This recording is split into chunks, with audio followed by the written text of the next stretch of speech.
What's on the Menu is a classroom to home financial education program developed by Volunteer USA Foundation and supported by the Sun Trust Foundation. The focus of What's on the Menu is to stress the importance of the core math skills, addition, subtraction, division, and multiplication, and how they are relevant to at-home math and finances. We'll show you just what we mean and discuss activities that you as the teacher can use in your classroom to make the classroom to home connection as strong as it can possibly be. During these fun and engaging family workshops, we work with parents and students on the menu of home finances. The program is offered at no cost to schools and families. M. Making a plan. E. Energize your savings. N. Never underestimate the power of interest. U. Understanding the banking system. Families receive a take-home resource kit that contains manipulatives to use at home with their children during their everyday life. We encourage parents to cook with their children and develop a strong bond through making math relevant to day-to-day activities. As educators, it is critical that we build that bridge of relevancy with our students and create an atmosphere where students have the opportunity to develop an extremely strong understanding of the 4 core concepts of math. We'll show you just what we mean and discuss activities that you as the teacher can use in your classroom to make the classroom to home connection as strong as it possibly can be.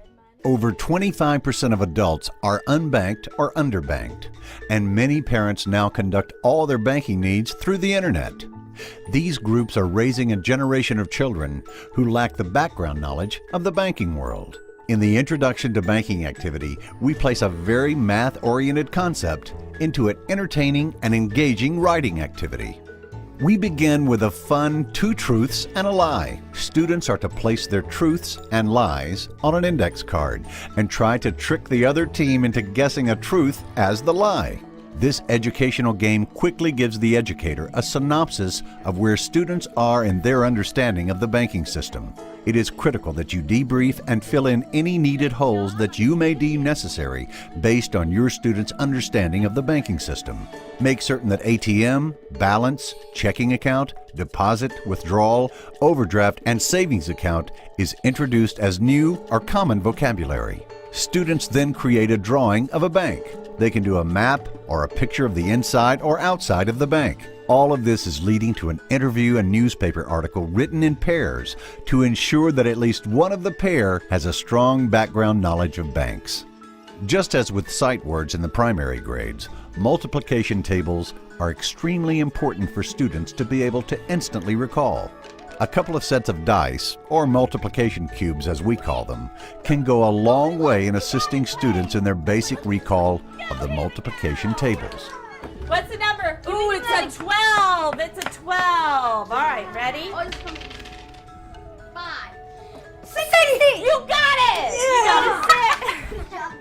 This is a great tool if students get done with their work quickly and need to fill in some time, or if you have a 5-minute transitional period that needs to be filled. Students can roll dice at their desk and do the 1 through 6 times tables with 2 cubes, or have them choose a number and roll the cubes, and the number that comes up will be multiplied by the chosen number. This allows students to work all the way up to the 12 times table.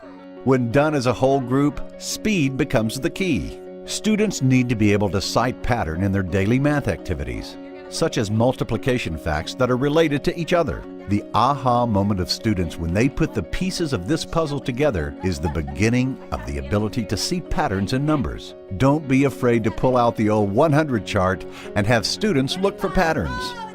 The connection between fractions, percents, and decimals, or money, can be illustrated through the use of measuring cups. The understanding of this comes into play when you begin to look at budgeting and percentage of money that goes to individual items. Through setting goals and determining what amount of money is coming in and what amount of money is going out begins the process of creating budgets. Students can work in small groups and create a budget for the classroom. Allow students to select from several sheets of paper to determine how much money will be coming in. This prompts great discussion on varying incomes and how important it is to know the amount of money that is coming in. Relevancy becomes a critical component in all math skill introduction and mastery.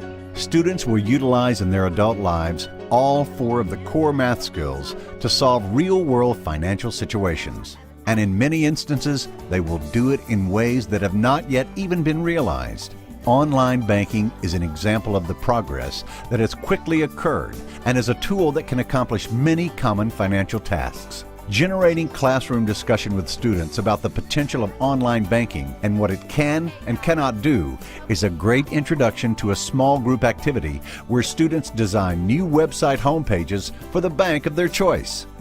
It is almost inconceivable that 78% of adults cannot explain how to compute the interest paid on a loan. 71% cannot calculate miles per gallon on a trip. 58% cannot calculate a 10% tip for a lunch bill. As educators, we need to approach mathematics in a deliberate process that brings about a truly relevant understanding of math from our students. The home-to-classroom connection is critical for molding our young people into financial savvy citizens of the future. What's on the Menu? A program proudly presented by the Volunteer USA Foundation and supported by the Sun Trust Foundation to benefit Florida's families.